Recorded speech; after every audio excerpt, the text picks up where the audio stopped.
passage d'aujourd'hui va porter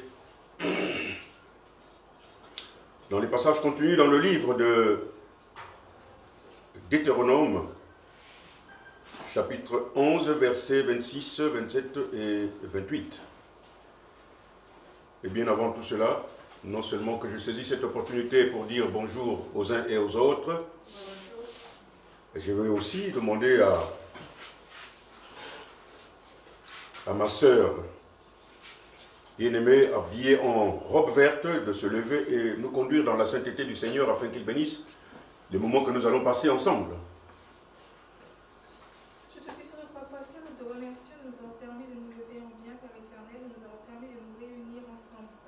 Nous te demandons, Père éternel, d'être avec nous, de guider ton serviteur qui va parler et de nous également ouvrir nos cœurs afin que nous puissions écouter ta parole, Père éternel. Bénis tous ceux qui sont éternels dans la même situation que nous et tous ceux qui ne connaissent pas encore ta voix. C'est au nom de Jésus que nous te demandons de prendre en main cette réunion. Au nom de ton Fils Jésus-Christ que nous te prions. Amen. Amen. La parole du Seigneur dit que là où vous êtes assemblés, 2 ou 3, si c'est en mon nom, sachez que je suis au milieu de vous. Vois, je mets aujourd'hui devant vous la bénédiction et la malédiction. La bénédiction, si vous obéissez au commandement de l'Éternel, votre Dieu, que je vous prescris en ce jour. La malédiction, si vous n'obéissez pas au commandement de l'Éternel, votre Dieu, et si vous vous détournez de la voie que je vous prescris en ce jour, pour aller après d'autres dieux que vous ne connaissez point. Dans ces passages bibliques, ô combien évocateurs, un mot attire notre attention. Il s'agit bien, évidemment, du mot « obéir », et qui est fondamentalement important dans les rapports qui existent entre Dieu et les hommes. Et quelle est sa signification exacte? C'est ce qu'on va tenter de comprendre. Dans le dictionnaire le Robert, le mot « obéir » signifie se soumettre à quelqu'un en se conformant à ce qu'il ordonne ou défend. Exemple, un enfant qui obéit à ses parents. Il veut aussi dire se conformer, se plier à ce qui est imposé par autrui ou par soi-même. Exemple, obéir à un ordre, exécuter un ordre, obéir aux lois. Il veut aussi dire être soumis à une nécessité, une force, une loi naturelle. Il signifie aussi être soumis à une volonté. Ces passages bibliques reflètent les rapports que l'Éternel Dieu a eu à entretenir avec le peuple qui s'était lui-même choisi, le peuple hébreu. Et malgré le fait que ce peuple ait été un témoin de la manifestation de la puissance de Dieu depuis la libération de l'esclavage en Égypte et de la présence de Dieu à ses côtés tout au long de son errance dans les déserts, ce peuple ne marchait pas toujours selon la volonté de Dieu, c'est-à-dire dans l'obéissance à Dieu.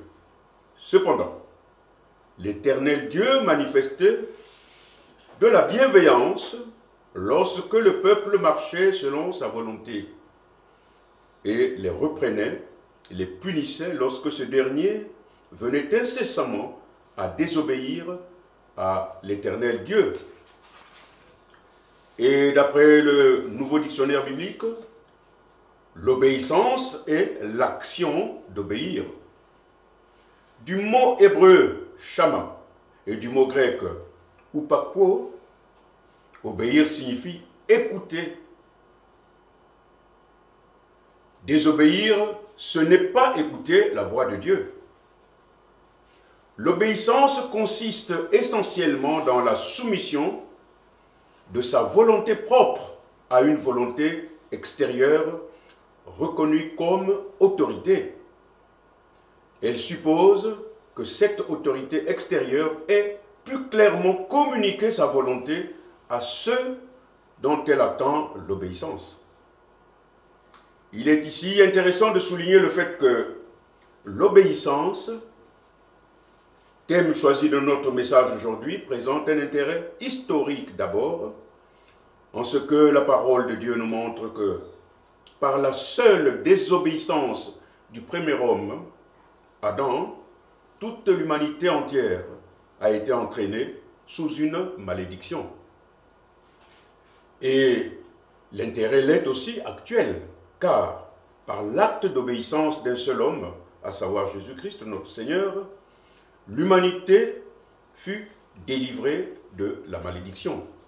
En effet, si désobéir signifie ne pas écouter la voix de Dieu, et obéir signifie écouter la voix de Dieu, il est alors d'importance pour nous d'examiner, dans une première phase, la désobéissance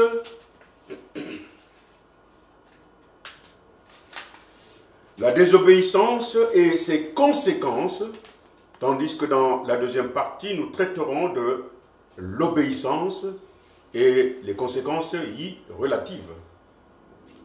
La désobéissance et ses conséquences. L'homme, dans ses rapports en société avec les autres, est sujet à la loi implacable de faire ou de ne pas faire, c'est-à-dire de désobéir ou d'obéir. Ainsi, lorsqu'il fait le choix de désobéir, il s'expose à de multiples conséquences, certaines allant jusqu'à mettre en péril sa vie propre et celle de son environnement immédiat. Exemple, un enfant qui désobéit à ses parents peut faire l'objet d'une réduction de certains privilèges, de certains droits. Exemple aussi, la confiscation de sa carte de cinéma ou de sa moto, de son vélo et ou même de ses jeux vidéo lorsque ce dernier vient à ne pas obéir à ses parents. Un enfant qui persiste dans la désobéissance à l'endroit de ses parents peut se voir être chassé de la maison parentale. Mes bien-aimés frères et sœurs, l'histoire biblique met à notre connaissance plusieurs faits de désobéissance de l'homme dans sa relation avec Dieu. Et ils sont nombreux. Mais un seul nous intéresse. C'est le cas de désobéissance du fait d'un homme et qui a plongé l'humanité tout entière dans le péché, la malédiction. Il s'agit du péché d'Adam, pour lequel la malédiction est venue sur eux. Tous les hommes et la création elle-même aussi. Adam, en posant cet acte de désobéissance à Dieu, n'avait pas mesuré la portée de l'acte qu'il venait de commettre. La malédiction d'Adam subsiste toujours de nos jours à l'endroit de tous ceux et de toutes celles qui ne daignent pas rompre ce lien et qui malheureusement se perpétuent d'âge en âge.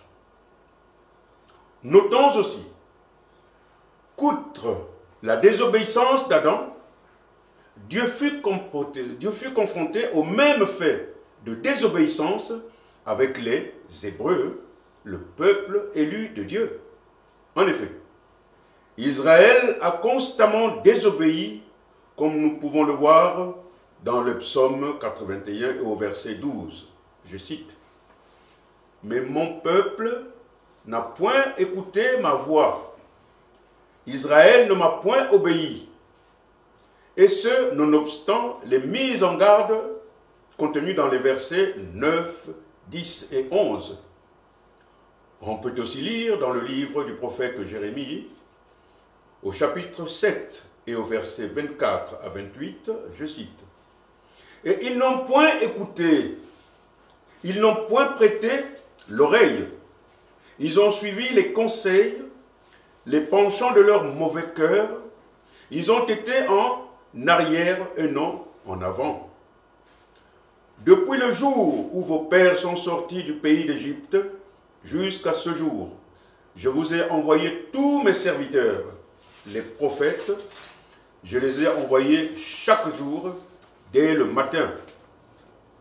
Mais ils n'ont point écouté, ils n'ont point prêté l'oreille. Ils ont raidi le cou, ils ont fait le mal plus que leur père. Si tu leur dis toutes ces choses, ils ne t'écouteront pas. Si tu cries vers eux, ils ne te répondront pas. Alors, dis-leur, c'est ici la nation qui n'écoute pas la voix de l'Éternel, son Dieu, et qui ne veut pas recevoir instruction. La vérité a disparu, elle s'est retirée de leur bouche. Par-dessus tout cela, mes bien-aimés frères et sœurs, l'horizon n'est toujours pas resté sombre, comme le déclare si bien la parole de Dieu dans l'Épître aux Romains en son chapitre 5, au verset 18 et 19, je cite.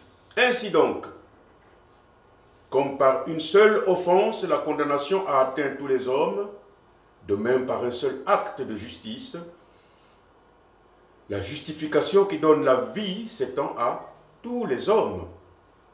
Car, comme par la désobéissance d'un seul homme, beaucoup ont été rendus pécheurs, de même par l'obéissance d'un seul, beaucoup seront rendus justes.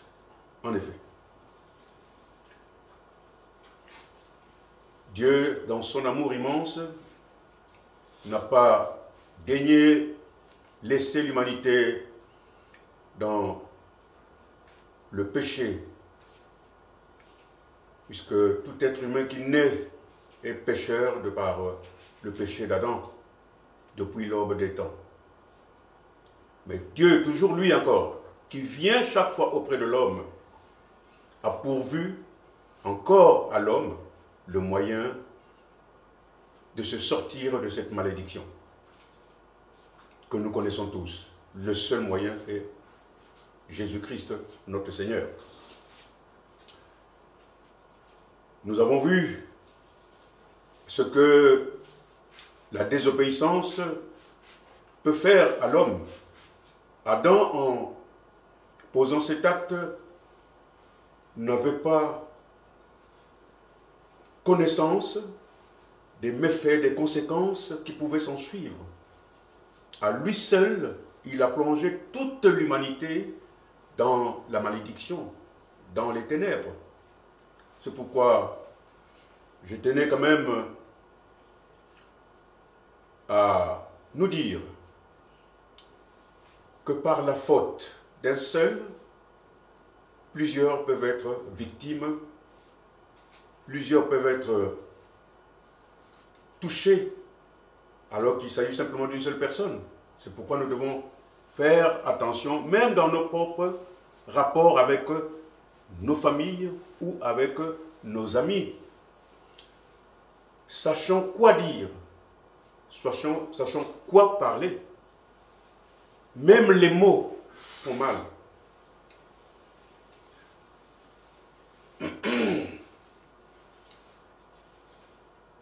Ceci nous conduit à notre deuxième partie, à savoir l'obéissance.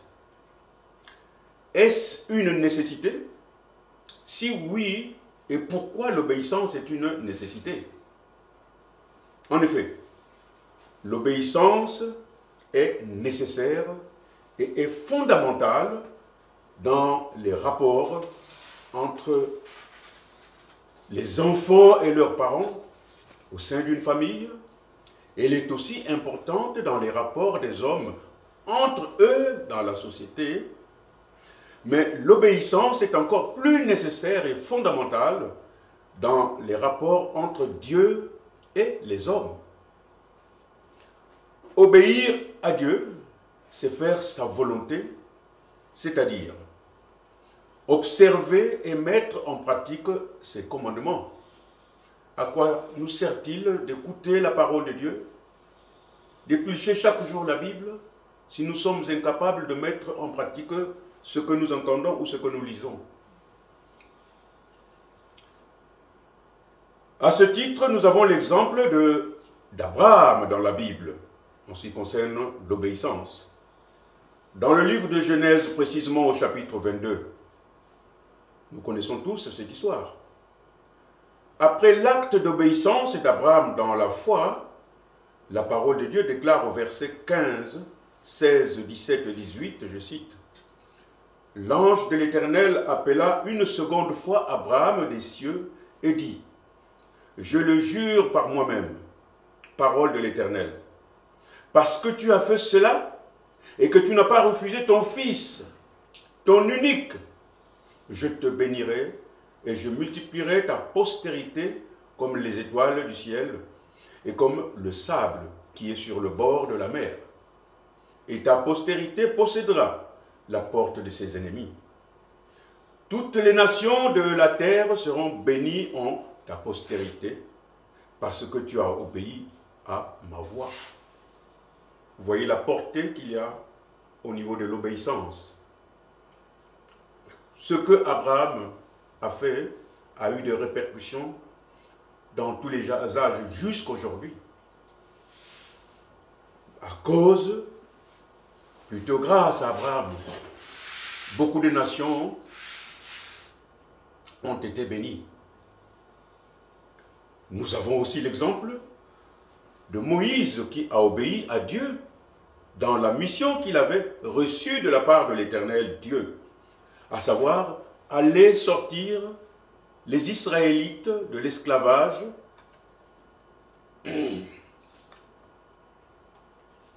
excusez-moi, de l'Égypte pour les mener jusqu'à Canaan, la terre promise. Par ailleurs, un seul exemple d'obéissance continue de marquer l'histoire des hommes. Et il y a de cela près de 3000 ans. Il s'agit de l'exemple de Jésus-Christ, notre Seigneur et Sauveur. Il est le modèle type d'homme obéissant. Il s'est toujours souvenu de son Père dans tout ce qu'il entreprenait, car il était soumis absolument à la volonté de son Père, comme nous pouvons le lire au psaume. Plutôt dans l'évangile selon Luc, en son chapitre 22 et au verset 42, la parole de Dieu déclare, je cite, disant, « Père, si tu voulais éloigner de moi cette coupe, toutefois que ma volonté ne se fasse pas, mais la tienne. » Dans l'évangile selon Jean, au chapitre 5, et au verset 30, la parole de Dieu déclare, je cite, « Je ne puis rien faire de moi-même. Selon que j'entends, je juge. Et mon jugement est juste parce que je ne cherche pas ma volonté, mais la volonté de celui qui m'a envoyé. »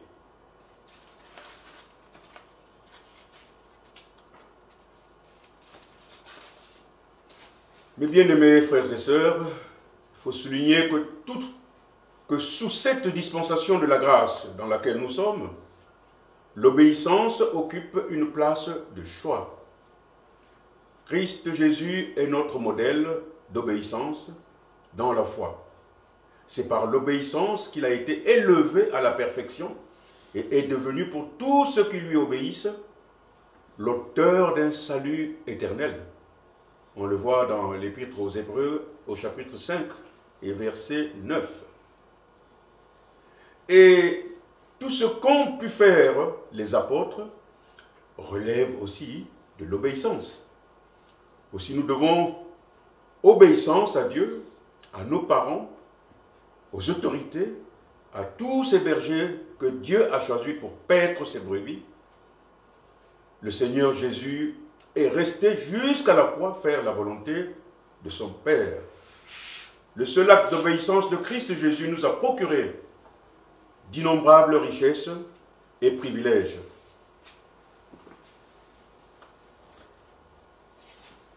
Que nous ignorons parfois.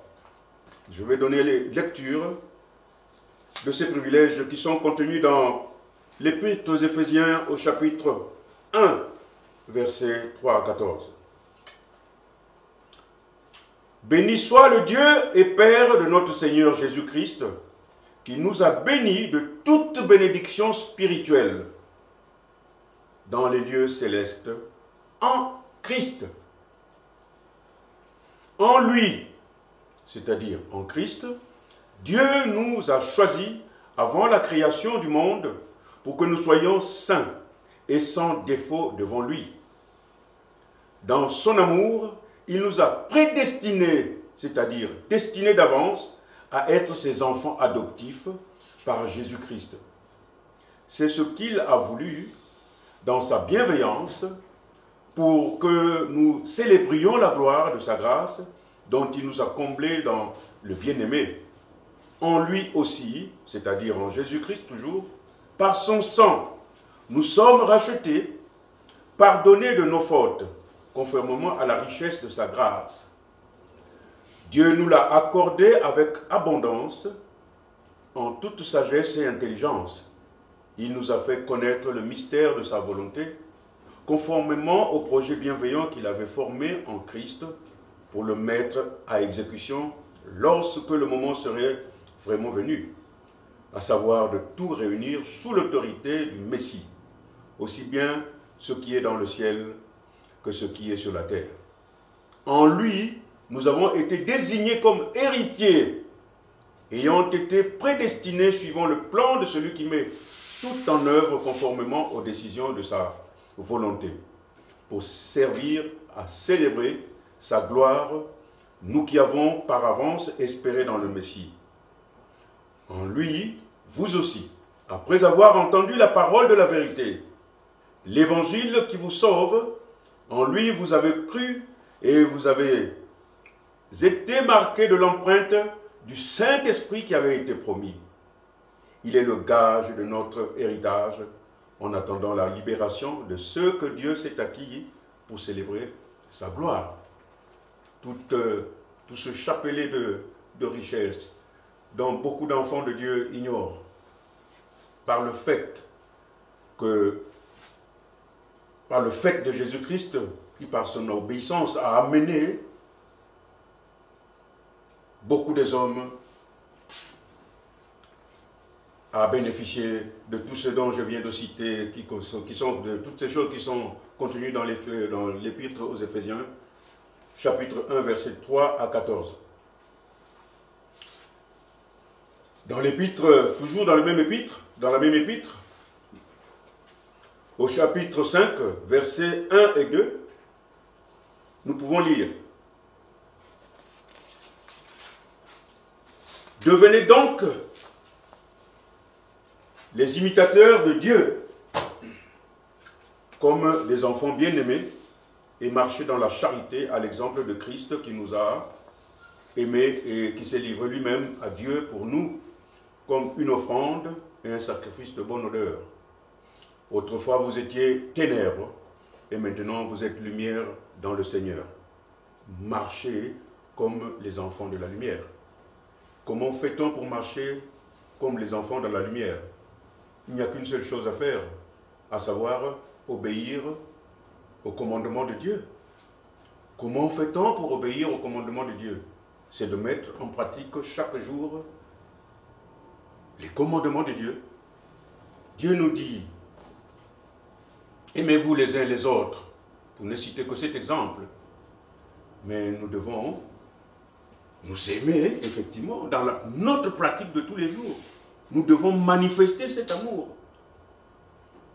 autour de nous, dans nos familles, dans nos rapports avec les uns et les autres. N'oubliez pas que la même parole de Dieu nous dit: nous sommes le sel de la terre, que nous sommes la lumière du monde. Lorsque nous prions, nous faisons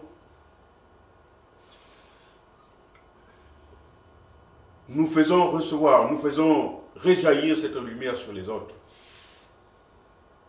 dans nos familles comme dans nos rapports avec nos amis, avec nos rapports avec notre milieu professionnel. Je sais que il n'est toujours pas facile d'aimer.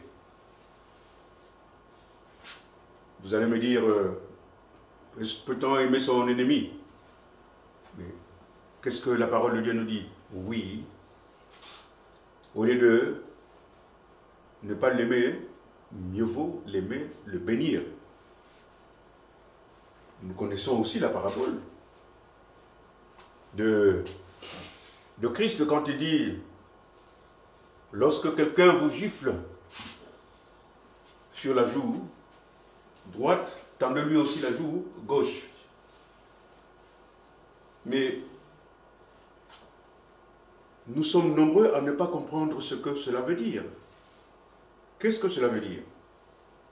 Cela veut dire tout simplement ceci, que dans nos conflits avec les autres,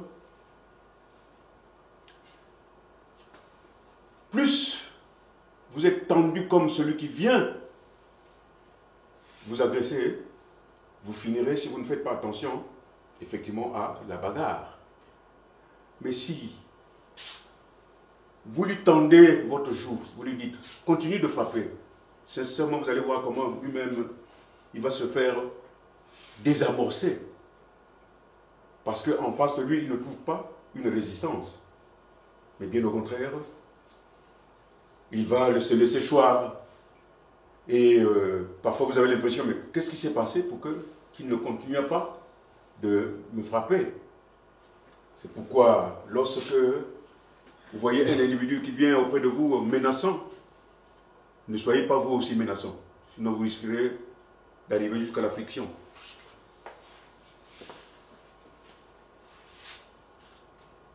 C'est pourquoi, dans ma conclusion, je veux simplement nous exhorter à ce que nous ne soyons pas simplement en train d'écouter la parole de Dieu. Nous devons la mettre en pratique dans nos vies de tous les jours. Nous devons nous aimer. Nous devons nous pardonner les uns les autres. Le pardon qui est quelque chose de difficile à donner ou bien à obtenir. Ce n'est pas facile toujours de pardonner, mais le Seigneur nous demande de pardonner. Je vais demander à notre sœur Nathalie de conclure dans la prière. Excellent Père de grâce, nous te disons merci Seigneur pour ces paroles qui viennent tout simplement nous rappeler les fondamentaux de ce que tu as entendu. Seigneur, tu as dit celui qui t'aime, c'est celui qui obéit à tes commandements. Merci Seigneur de ce que le Saint-Esprit nous aidera à mettre en pratique tout ce que nous avons reçu ce matin. Seigneur, nous avons aussi compris qu'il ne s'agit pas, Seigneur, émotionnellement de si l'on veut ou l'on ne veut pas, mais il s'agit tout simplement de ta loi. Alors fais-nous grâce chaque jour de mettre en pratique cette parole, dans les bons comme dans les mauvais moments. Merci encore Seigneur pour chacun de nous, que ce dimanche soit béni dans nos familles, et béni Seigneur toutes les personnes qui Seigneur, encore dans le monde, ne te connaissent pas. Et je prie Seigneur que chacun de nous, à notre niveau, puissions apporter cette parole dans nos caractères, dans nos comportements, dans le nom puissant de Jésus. Amen. Amen. Bluetooth connected.